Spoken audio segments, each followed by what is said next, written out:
Right, we're there in Daniel chapter 11. It's a long chapter. But I want to preach about the Antichrist today. Last week preached about the rapture, an event that's going to happen in the future that we can all look forward to when we're going to be, if we're still living, or I guess if we're dead, we're going to be caught up in the clouds with the Lord, with our glorified bodies, and we talked about all that. And I mentioned that there's this character, this future character called the Antichrist. I think I mentioned him last week, but he's playing a major role in the end times.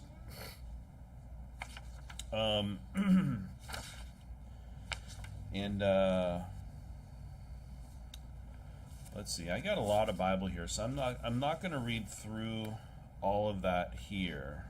Well, first what we're going to do is we're going to look at Daniel, keep a finger in Daniel 11, and go to Matthew 24.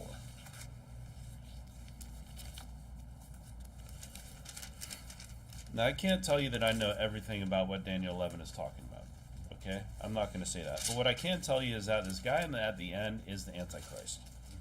And we can get that understanding from, if we look at verse number 24 in Matthew, or Matthew 24, verse 15.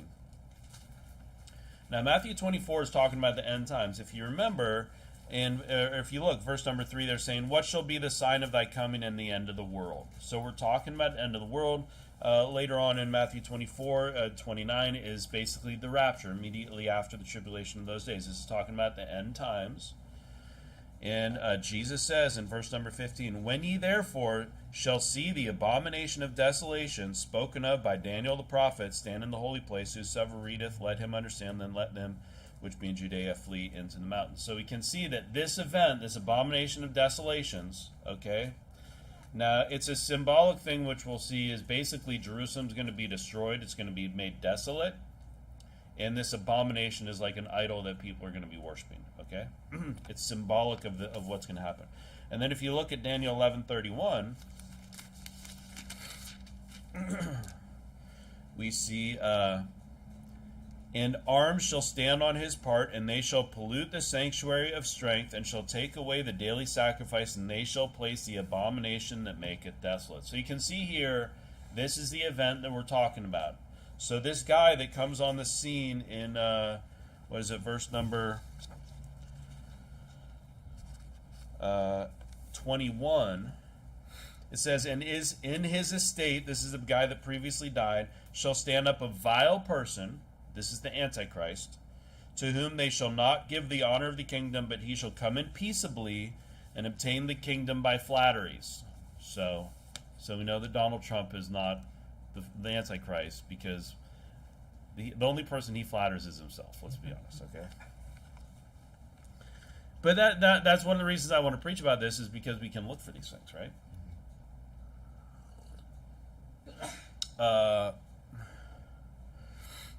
Let's see if we need to go back to Daniel 11. I'm not sure, but we all read through it. I could go through some of the things, some of the points there, but let's keep moving forward. Go to 1 John. As you're doing that, I'm going to pray. Heavenly Father, I just pray that you fill me with your Spirit. Help me to edify the people here. In Jesus' name we pray. Amen.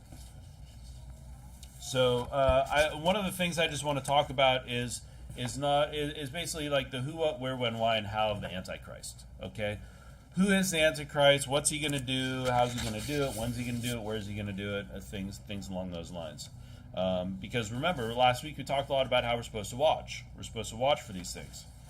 And one of the signs that we're going to have, obviously, before the rapture, is this abomination of desolation.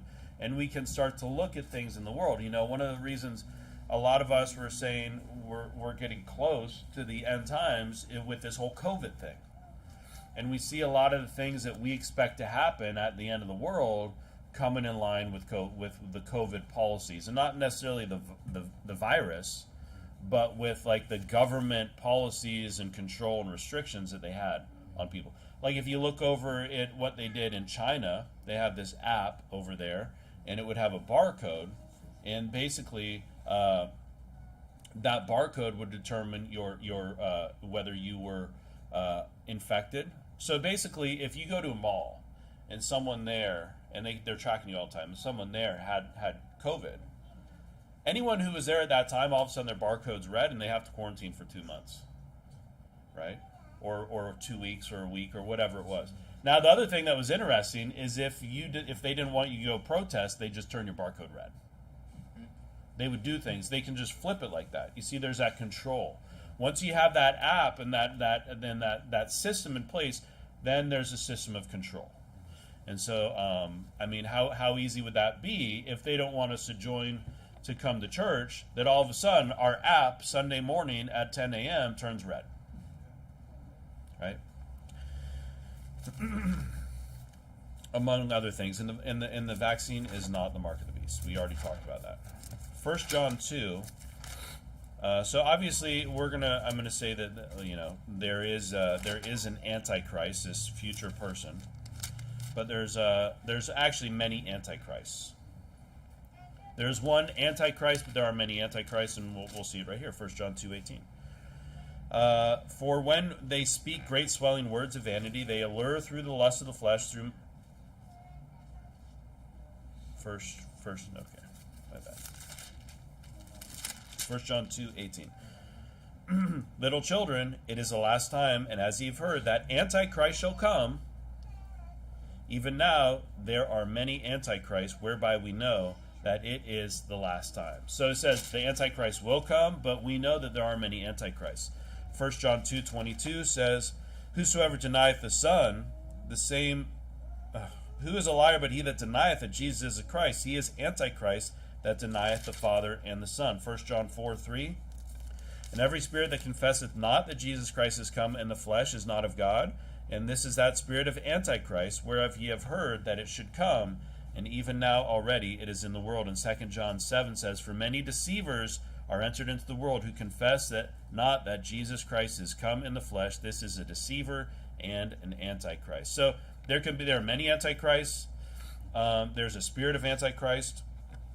Anti actually has multiple meanings. It can mean, obviously, we know the opposite, right? Or against. I mean, it can mean like against, or it can also mean, if I looked it up, against, opposite, contrary, or in the place of. So, a lot of times what's going to happen is that the Antichrist will, on the one hand, be against Christ, and on the other, he's like an imposter Christ. Okay, so he's both of these things. He's an end times figure that's going to be on the scene during the tribulation. He'll be on the scene earlier, but during the tribulation, he'll be there.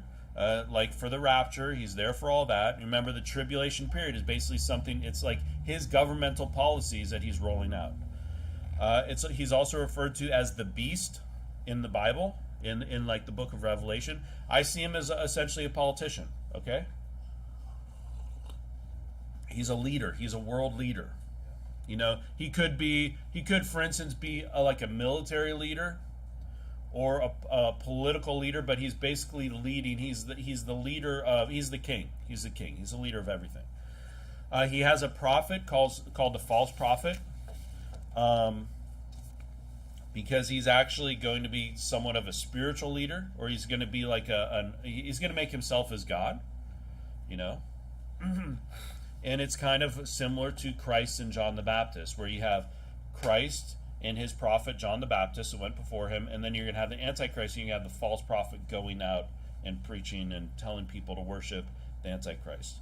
And he's the ultimate imposter Christ. So we see a lot of these people out there today, that say that they're Christ and things like that. We're supposed to be aware of those people, but he is like the ultimate imposter. Where are you guys? Okay, go to Revelation 13.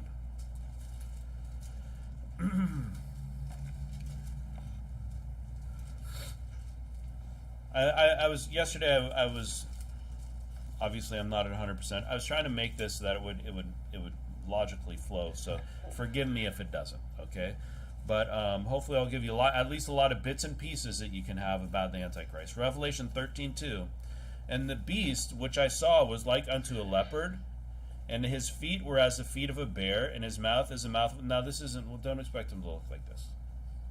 Don't expect that there's going to be some creature that look. It's figurative, okay? It's figurative. And his mouth is the mouth of a lion. What does a lion do? Destroys, devours, right?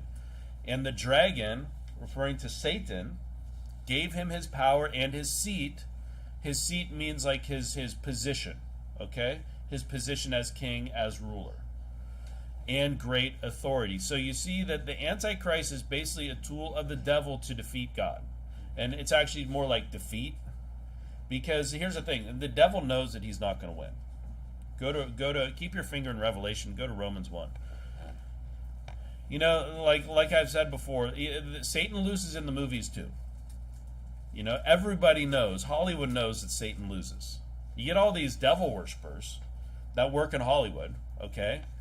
But everyone knows that Satan loses in the end. There's no way, and they might tell you that, but it's just a lie. Those people think that Satan is like the truth, and he's the light, and he is like they've been deceived. Okay. I think most people that actually legitimately worship Satan know that they're going to split hell wide open. But Romans 1:32 says, "Who knowing the judgment of God, that they which commit such things are worthy of death, not only do the same, but have pleasure in them that do them."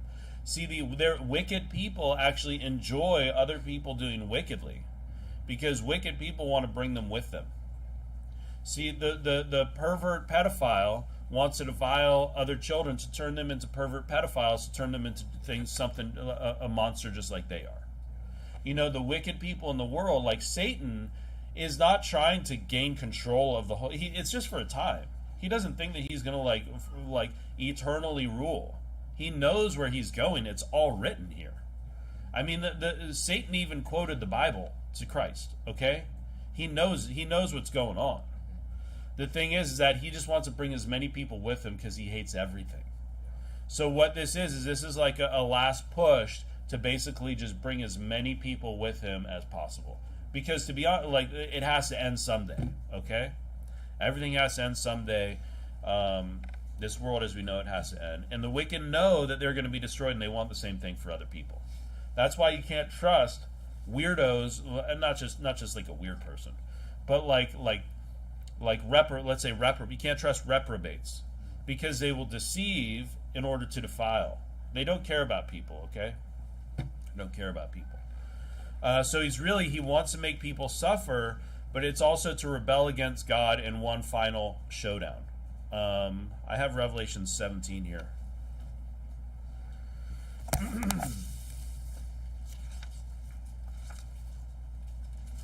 Revelation 17:11.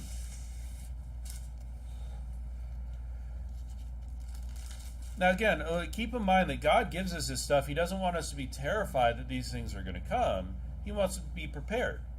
We know the end from the beginning because he's going to tell us.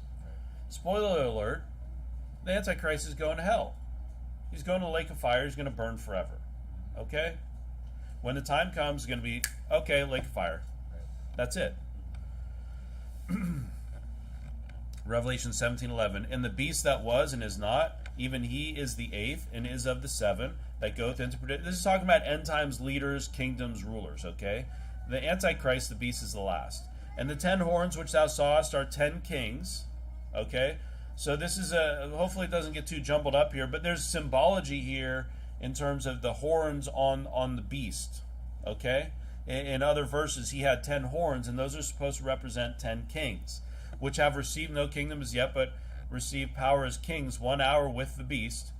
These have one mind and shall get. So it's like they get power for a period, and then they give it all to the beast. These have one mind and shall give their power and strength unto the beast.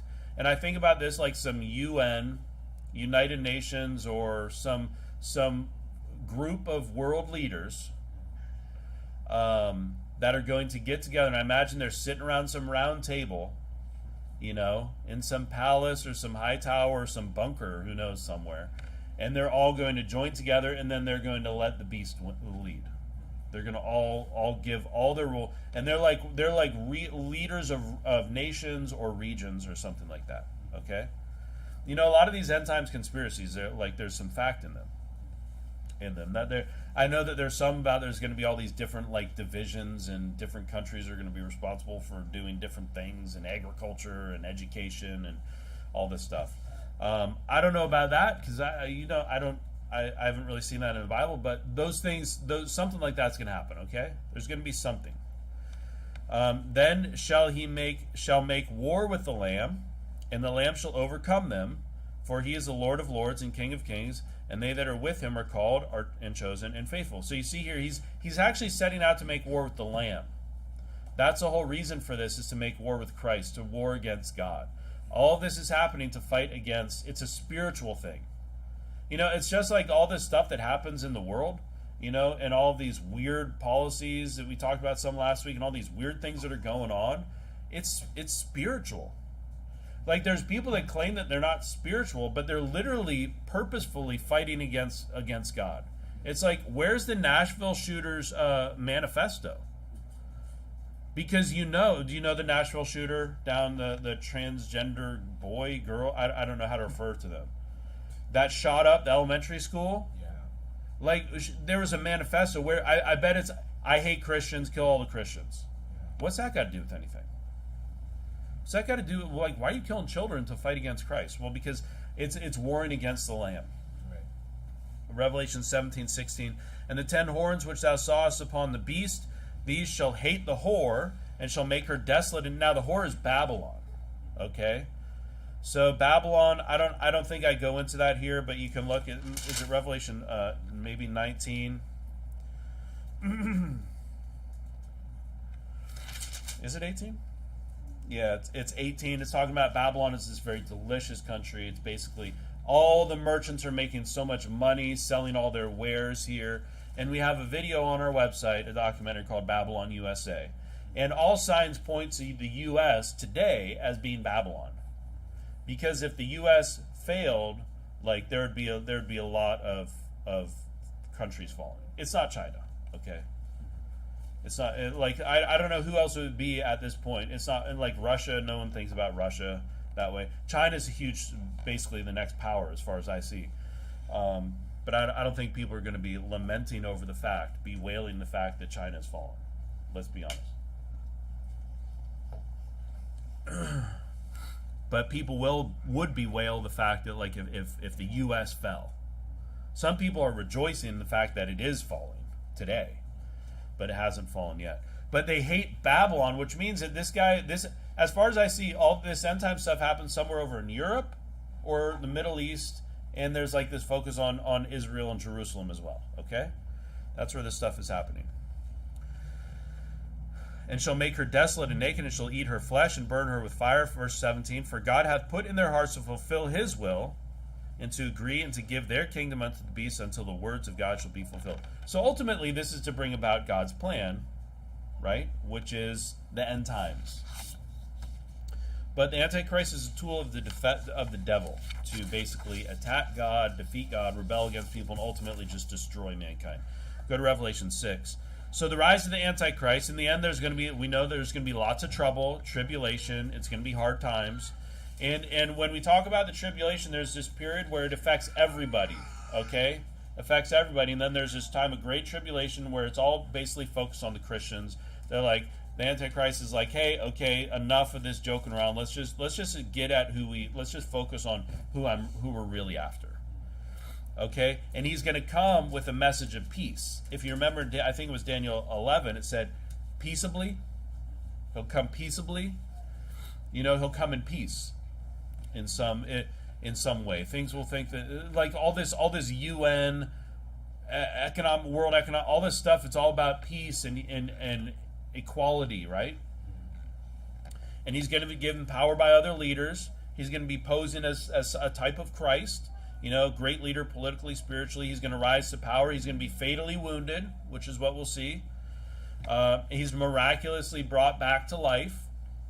He's basically, at least at that point, he's like possessed by Satan.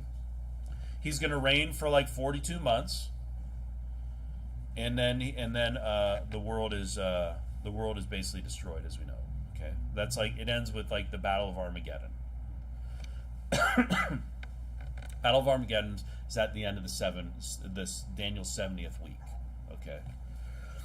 So let's look at a few things. We can look at the first five seals in the book of Revelation 6.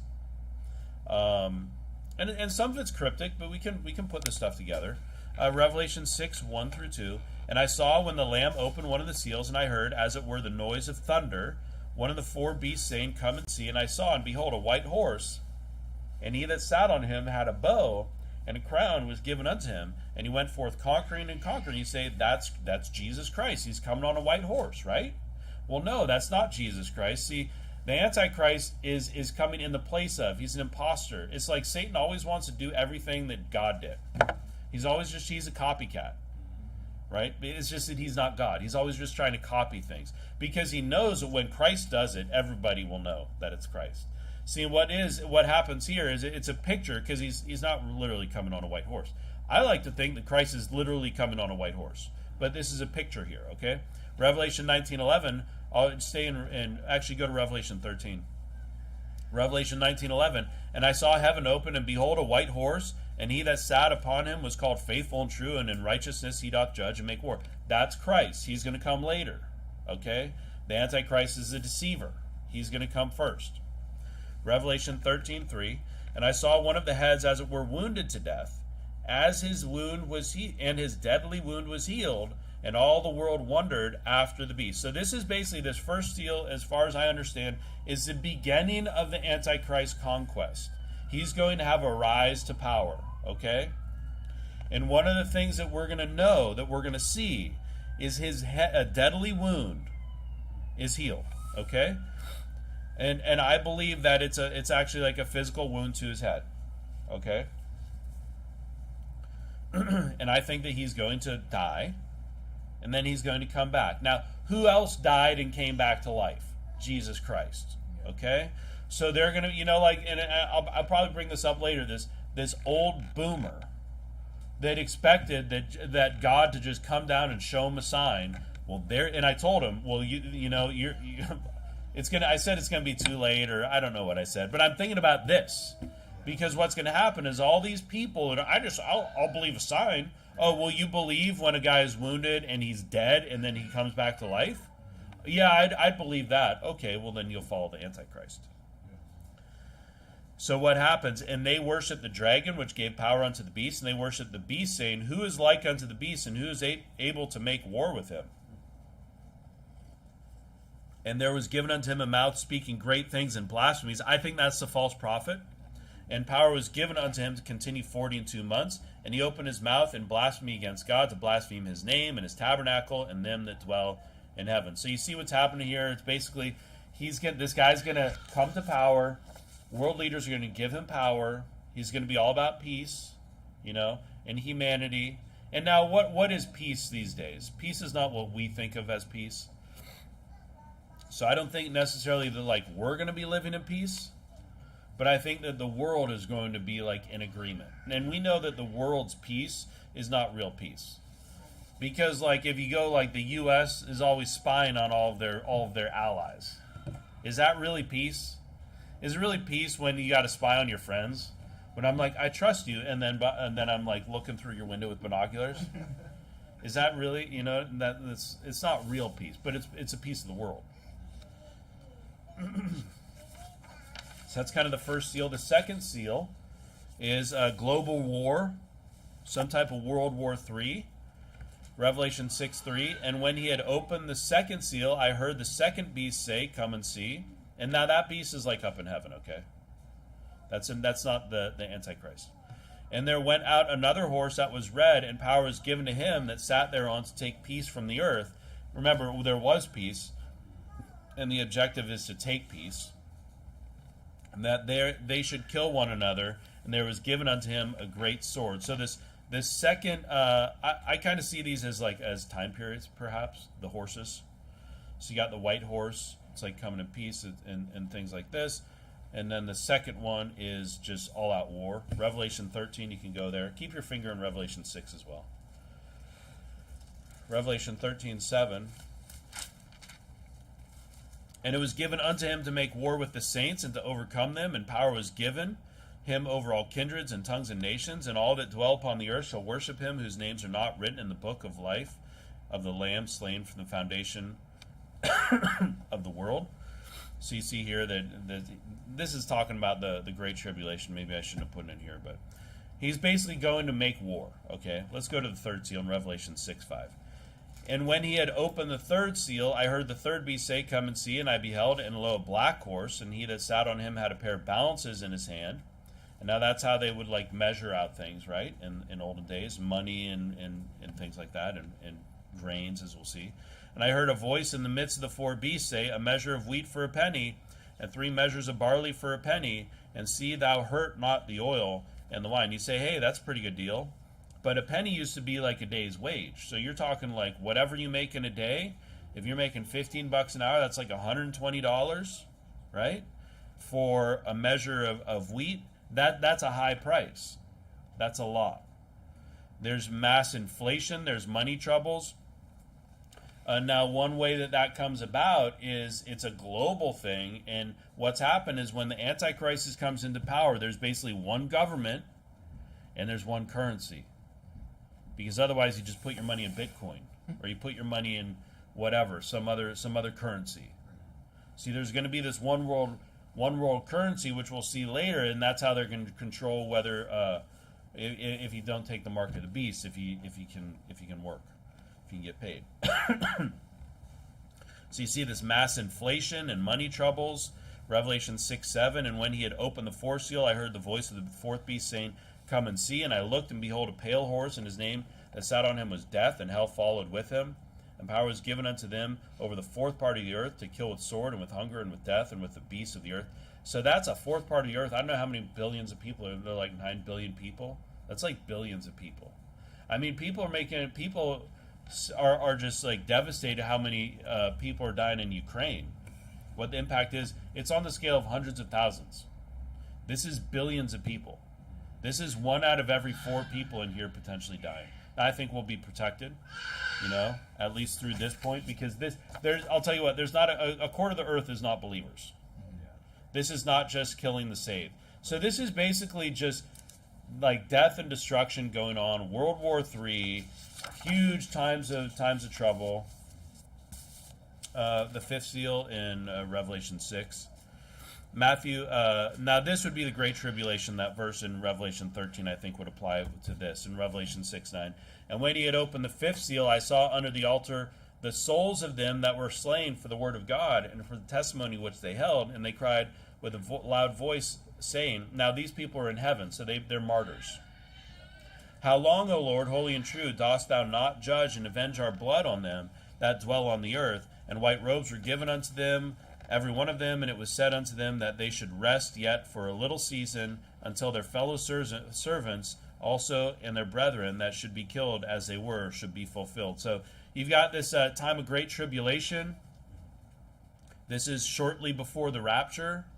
You have basically the focus, which we saw in that previous verse, Revelation 13. And it was given unto him to make war with the saints and to overcome them. So he thinks that he's going to defeat God's people. He can't defeat God's people, okay?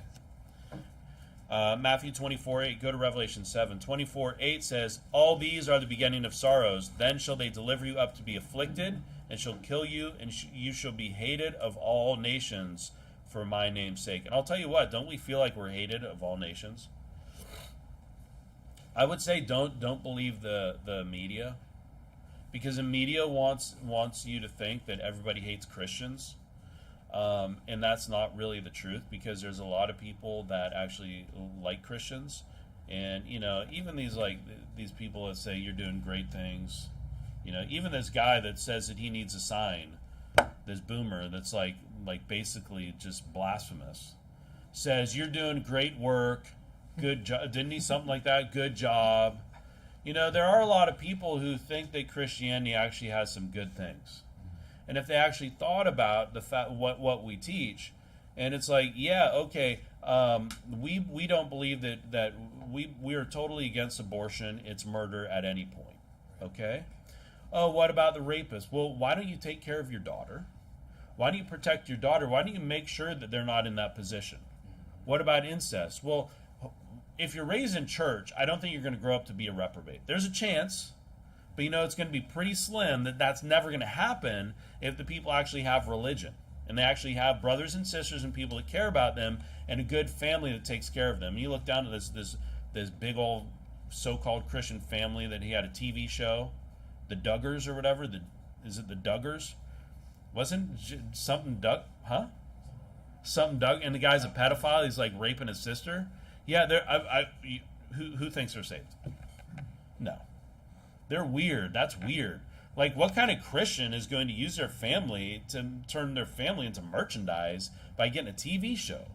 That's weird, man. The Duggars are not saved. It's just like these other people, these Duck Dynasty people. They're like Seventh-day Adventists or something. They're like heretics. Church of Christ, yeah. They're like they got like, yeah. They're not saved. Yeah. I know where I was going with that, but there's a lot of people think that spirituality is good, and that I'm how many times you hear this? I'm glad that you have something, but I just don't believe in that. Deep down inside, like a lot of people don't hate religion; they're just deceived. I was talking about like the rape thing and stuff like that. But yeah, the solution is all the preventive things before to prevent your daughter from being in that situation, to raise your child, your son to not be some kind of reprobate pervert, to raise him with the Word of God, and that's like the solution. It's like, how do we solve all the drug problems out here? I'll tell you what, there's nothing we can do for a lot of those people. But what we can do is we can focus on the next generations, right? And that's what the church can do. The church, we can't dig everybody out of the pit that they dug for themselves. We can't save everybody that way. We can't get all these drug addicts off of drugs and work a 9 to 5, and they're all professionals wearing ties and collars, and they all become accountants. It's not possible. But what we can do is we can focus on the future generations. Anyways, this is going to be a time. This fifth seal. Why am I talking about this? Because this is under the reign of the Antichrist. Okay, this is that time period around there. He's going to be the one that has the power to go after these people. And then after that, you see Revelation 7:9. It's basically the rapture. Okay, so you got the Great Tribulation, and then you got the rapture. And we talked about the rapture last week, or the day of the Lord, the great day of great and terrible day of the Lord, day of wrath for the people, blood moon, earthquakes, and then they're going to be like, oh, we were deceived. But a lot of them don't care because they took on the mark of the beast. And let's go to Revelation 19. We'll just cover this.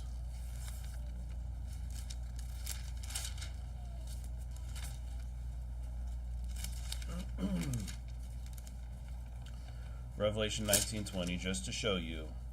And the beast was taken, and with him the false prophet that wrought miracles before him, with which he deceived them, and had received the mark of the beast, and them that worshipped his image. These both were cast alive into the lake of fire, burning with brimstone. So they die. Okay, they don't win. It's all in vain. It's not like they're going to put up this big battle, and Christ is going to be like struggling, and we're going to be wondering if he's going to win. It's just going to be over. Let's go to Revelation 13. So I want to look at some things under the Antichrist that I kind of talked about.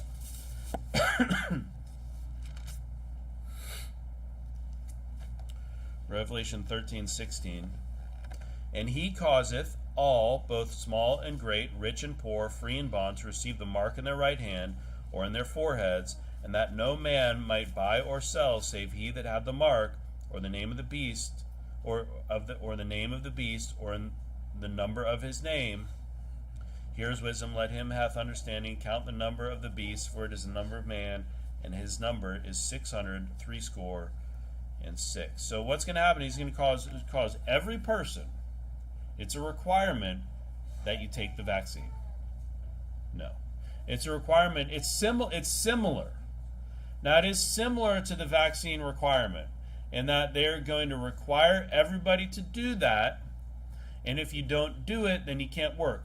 Lots of people lost their jobs, or were going to get fired, or weren't able to, what does it say, buy or sell, essentially, without the vaccine. It's similar, okay? I understand why people thought that the vaccine was the mark, but it specifically says receive a mark in their right hand or in their foreheads. All right, I don't know who's getting their vaccination in their forehead. You know, and they're not doing it in the right hand, they're doing it in the arm. It's a picture. Okay? It's something that we can see and we can say, "Oh, I can see how they would roll this out." You know, I see this. There are people. We talked about this before at some point a while ago. People that think it's an RF implant, a chip. Now, it could. To me, that's not a mark.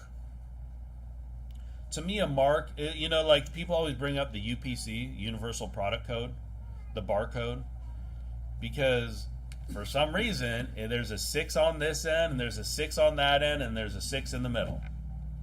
And it's 666, which is, you're like, no, and you look, and it's actually true, right? It's actually how it works.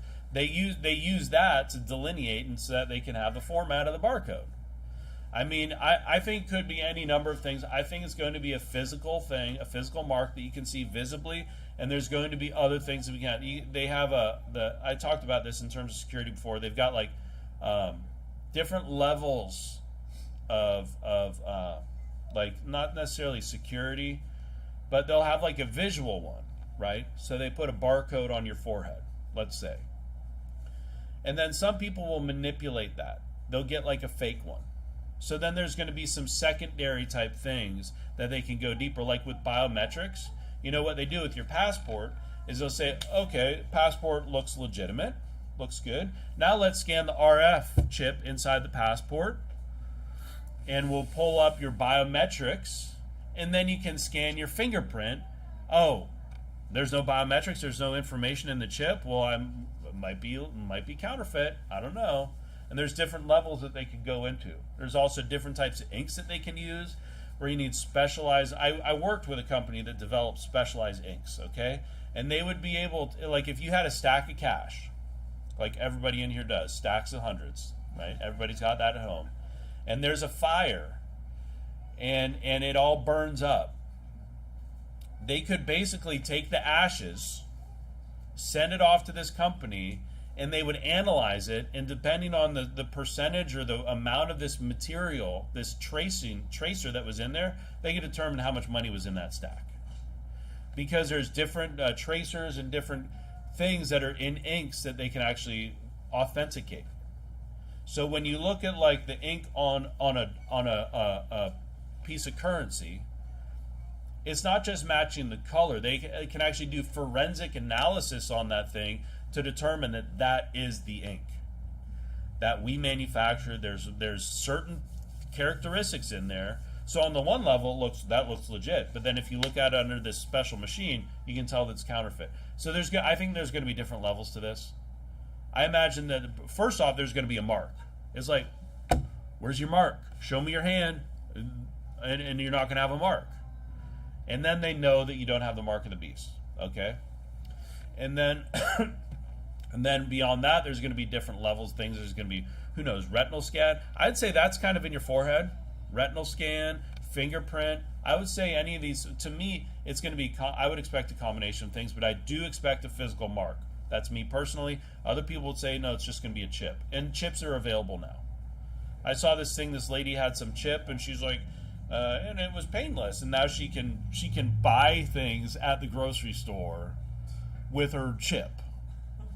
It's like, why is that so important? How lazy are you? Oh, I got to get on my credit card and scan it. I wish I had an implant.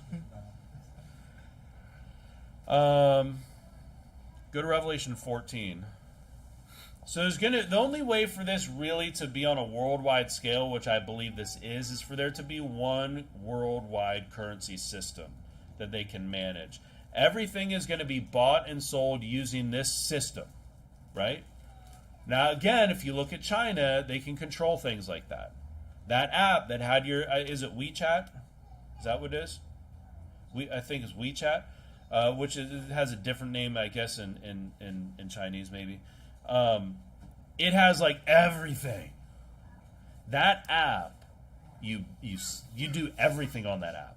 Like literally, you're buying, you're selling, your payments through there, all of your stuff, probably your identification, everything is done through that one application.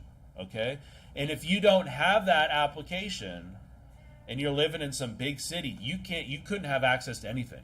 You can't participate in society. That's how extreme that is. And then Elon Musk is going around saying that we need something like that. It's like, dude, why would we want something like that, Mr. Musk? Why would we want... I don't want that control. I want freedom to be able to participate in this system or participate in that system. I want to be able to use cash for some things, right? I want to be able to use credit. I want to be able to use everything. But you know what it's going to be? It's going to be putting you in this system, and life is going to be extremely difficult outside of that system. You won't be able to probably get health care, right? You won't be able to participate in schooling, which a lot of people in here are like, but you won't be able to work. You won't be able to look at what they're doing over in the UK with like these 15-minute cities and controlling where people can go. You're not going to be able to travel. You're not going to be able to do a lot of things, okay? So you can see it, and you can imagine that they're testing out different little technologies and different little systems all over the world to see how it works. And then they're going to all bring it together at some point, okay? They're all going to bring it together, and at that point, it's like, we don't care what the people think. So before we kind of cared what people think, how much, if they're protesting or not, but now we don't care, right? Oh, and the retirement age in France, I mean, Macron's still alive, right? As far as I know, he's still alive. So they'll just be like, no retirement age. You work till you die. Go to the pits. That's what they'll just find all these things, you know? But look at this. There's going to be this mark. I think it's a physical mark, but I do believe personally that there's probably, because if I was going to implement this, you know, Brother Wynn's going to implement this system. You know, I've worked in stuff. I'd be like, okay, first off, we need something visible that we can just see right away.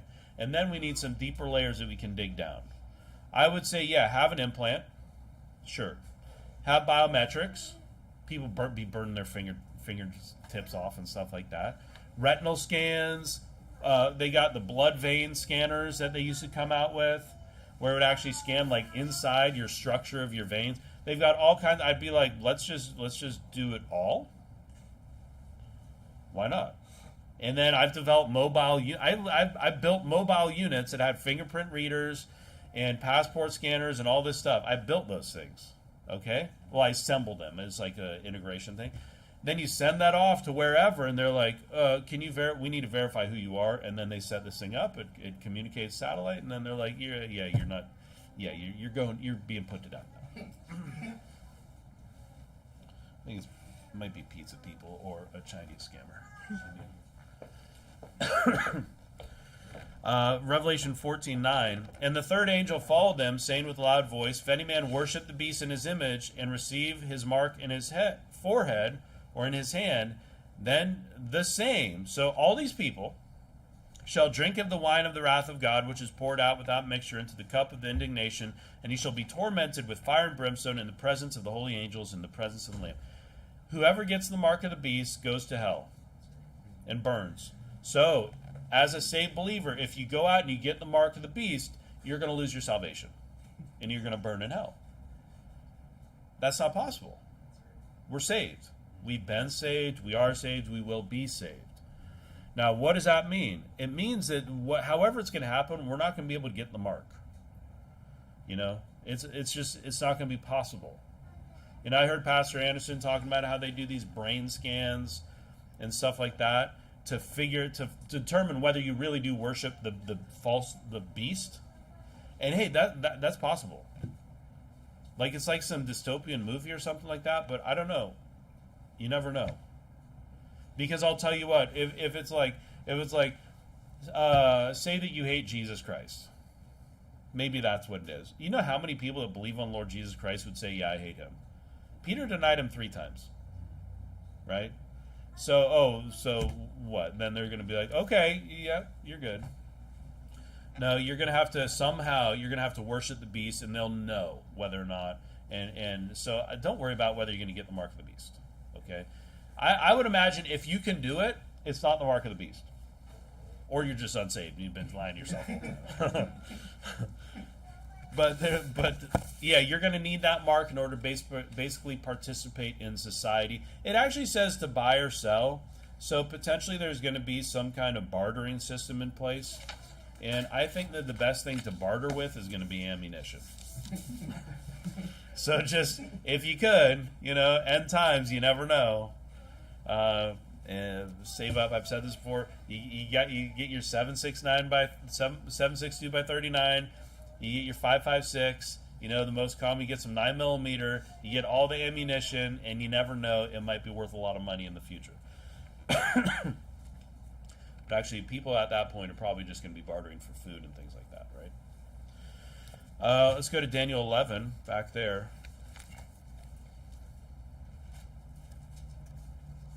Daniel 11:36.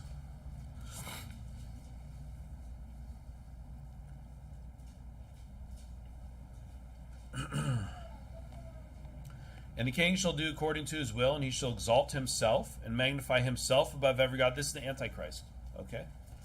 And shall speak marvelous things against the God of gods, and shall prosper till the indignation be accomplished, for that is determined shall be done.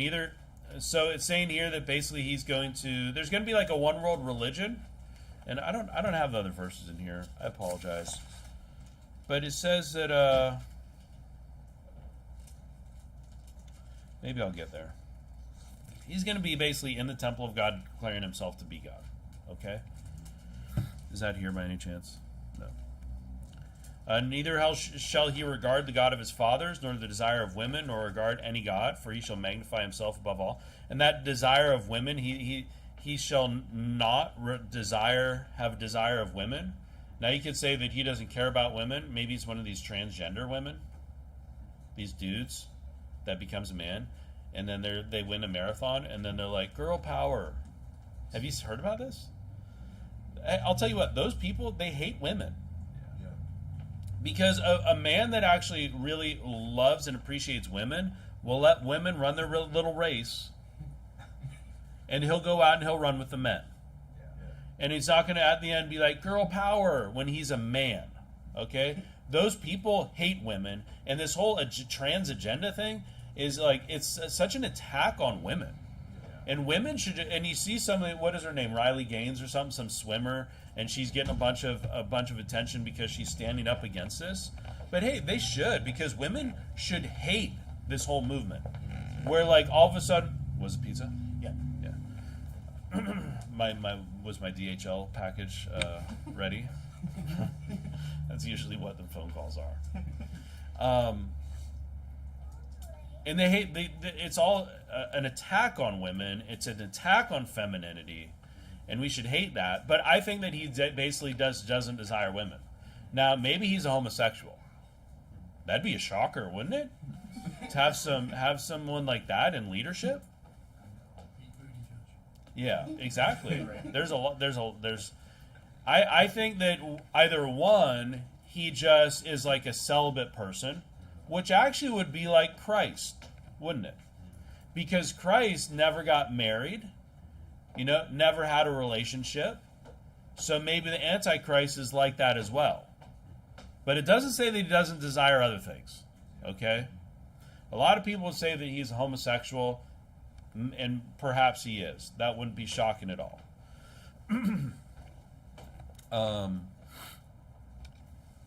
Or he just doesn't have any sexuality at all. No desire.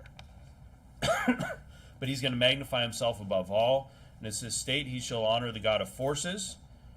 And a God whom his fathers knew not shall he honor with gold and silver and with precious stones and pleasant things. So he's worshiping like this God of like nothingness, forces. It's like nature. It's like science. Like force is like a scientific thing. I don't know. Thus shall he do in the most strongholds with a strange God, whom he shall acknowledge and increase with glory, and he shall cause him to rule over many, and shall divide the land for gain.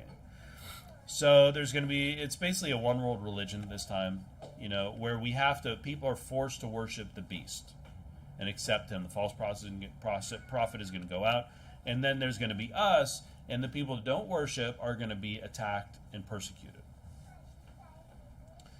Here we go. 2 Thessalonians 2:3.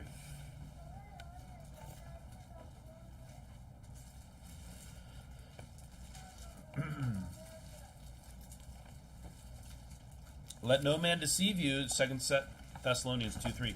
Let no man deceive you by any means, for that day shall not come, except there come a falling away first. Now, I think that this is basically just people stop believing and stop going to church, and they're falling away from Christianity. People preach this other ways that I don't agree in, but I think that it basically just means that people aren't. Church attendance is going to go down. Okay, people are going to start. All these old people are forsaking the God of their. And I keep pointing over Brother Cleo, not because he's an old person, but because we met these two old dudes like last week, and it's just like them, like these 70-year-olds that they grew up in church and then they've fallen away from that. And you see this more and more and more. And then what happens to the future generations? No church influence, no Bible, no Sunday school, none of that stuff. And then the man of sin be revealed, the son of perdition, the Antichrist, who poseth and exalteth himself above all that is called God, or that is worshipped, so that he, as God, sitteth in the temple of God, showing himself that he is God. So he's going to be in the temple, which doesn't exist today, right?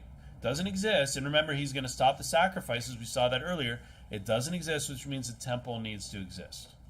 So in order to bring in order for the Antichrist to be basically made manifest, there needs to be a temple in Jerusalem where they're going to start sacrificing, and then they're going to stop, and then the Antichrist is going to be in there. He's going to declare himself to be God, and I think we will go over the false image here. Go to Revelation 13. Is pizza here? Yes, sir.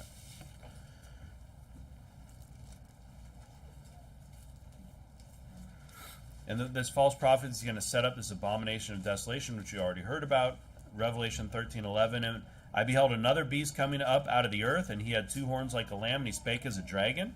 And he exerciseth all the power of the first beast before him, and causeth the earth and them which dwell therein to worship the first beast, whose deadly wound was healed. Now remember, and it says, and he doeth great wonders, that he maketh fire come down from heaven on the earth in the sight of men. And they're going to believe. This is a sign that people are looking for. And this is like the Pharaoh's magicians. Okay? They were able to do things. They were able to kind of recreate some of the miracles that Moses did through their witchcraft, their sorcery. Okay? This guy is going to be able to do things, and we're going to be looking at this like he's the false prophet, he's the Antichrist. Don't worship him. Don't do it. Don't take the mark. That's when we're going to get on the overpass, and we're going to wave our flags, and we're going to say, whatever is the mark of the beast. We're not going to be up on the overpass today with our Canadian flags saying, the vaccine is the mark of the beast. And deceiveth them that dwell on the earth by the means of those miracles which he had power to do in the sight of the beast, saying to them that dwell on the earth, that they should make an image to the beast, which had the wound by a sword and did live. So I think that this is like a graven image of the beast, the Antichrist. And he had power to give life unto the image of the beast, that the image of the beast should both speak and cause that as many as would not worship the image of the beast should be killed. And I think that they're going to set this thing up in maybe the temple, and this is going to be the abomination of desolation. Perhaps. I'll read, go to Luke 21, Daniel 12:11. And from the time that the daily sacrifice shall be taken away, and the abomination that maketh desolate set up. So this is something that they set up. There shall be 1,290 days. So we saw this before this time period. Okay? This is kind of the beginning. This is the beginning of the end. So when we see these things, because 1,290 days is something like 42 months, I think. I forget the number. Is around there. This is like at the beginning of this the tribulation period. And I think this thing's going to be set up. He's going to declare himself to be God, and then everybody's going to be caused to worship. And he's going to be able to give life unto the image, unto this this statue, this image.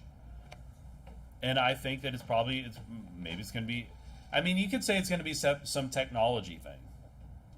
I think it's probably going to be some crazy miracle through some power of Satan that he's going to be able to do something to it, okay? Luke 21:20, and when ye shall see Jerusalem compassed with armies, know that the desolation thereof is nigh. So, abomination of desolation because Jerusalem's going to be destroyed, right?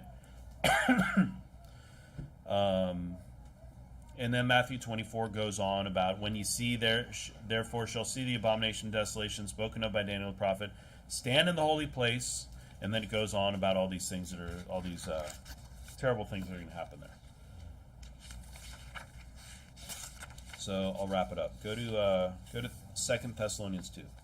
So why preach on this? Well, it's the Bible, obviously. That would be a silly answer.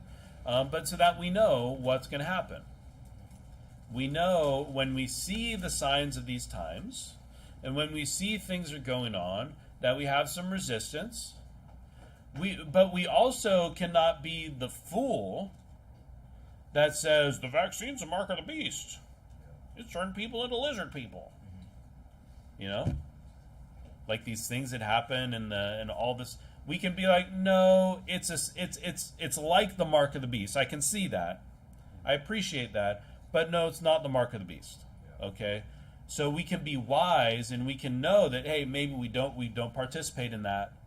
We stay away from that because we don't want to support it. But we also, to be honest, there's not a whole lot as like this remnant that we can do to stop things from the systems from being implemented. Okay?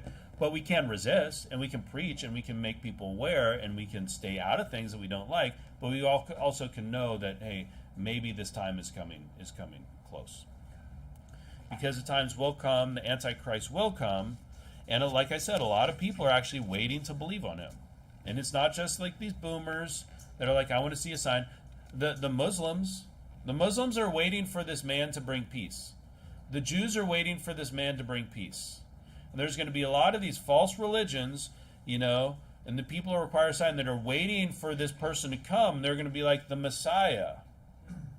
Right? And then he's going to declare himself to be God in the temple, and they're going to be like, what have we done? But then, by then it's going to be too late for a lot of people. But a lot of people are looking for this time, and it's going to be a trap for the majority of the world. 2 Thessalonians 2:8 says, and then shall that wicked be revealed, whom the Lord shall consume with the spirit of his mouth, and shall destroy with the brightness of his coming. So I like how it's like, he's going to come there, but he's going to be destroyed. I like how it's like in the same verse. It's like we're not going to say he's going to come and then like 3 chapters later it's like, and finally he was defeated by Christ. It's like, no, he comes, he's revealed, he's done away with. Even him whose coming is after the working of Satan with all power and signs and lying wonders, and with all deceivableness of unrighteousness in them that perish, because they receive not the love of the truth, that they might be saved. And for this cause God shall send them strong delusion, that they should believe a lie, that they all might be damned who believe not the truth, but had pleasure in unrighteousness. It's a trap, and people are going to fall into it because they're not aware. Now, I don't think that you need to hear a sermon talking about the Antichrist to prevent yourself from taking the mark of the beast and going to hell. If you're saved, you're saved. Okay? It's going to be like, I imagine that times being like this crazy, like, spiritual time. Like at the beginning of the book of Acts. I like to think that maybe that's when they had, like, all this power. You know, I like to think that maybe the end times we're going to be like having some of that power. You know what I mean? Go to Daniel 11. And we need to be aware. And when the time comes, you know, it's going to be discouraging. It's going to be scary, for sure. But let's see what the Bible says about what happens to us. Yeah, some of us are going to be put to death. Okay? Daniel 11:32, and such as do wickedly against the covenant shall he corrupt by flatteries. And you notice how it's always against the covenant. But the people that do know their God, who knows their God? We know our God, shall be strong and do exploits. You're going to do amazing things. And they that understand among the people shall instruct many, yet they shall fall by the sword and by flame, by captivity, and by spoil many days. We're actually going to be doing many mighty works in this time period. If we were around We're going to be able to do amazing things. There's actually going to be people that aren't believers that don't take the mark of the beast. Okay? Like there's actually, in the millennial reign of Christ, there's actually people that don't believe that are still left over. Okay? There's people that survive all this, and they're unbelievers. I don't know how.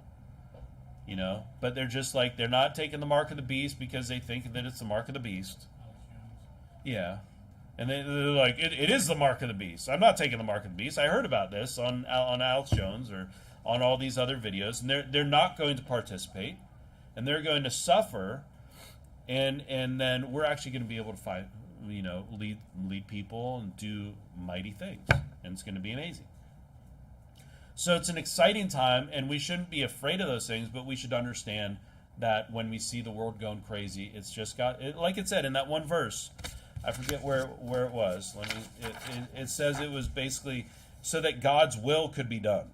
You remember that verse? We read it. I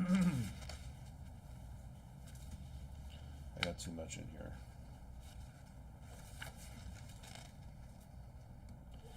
But in one of those verses, it said that God, basically, that all this is done so that God's will would be accomplished.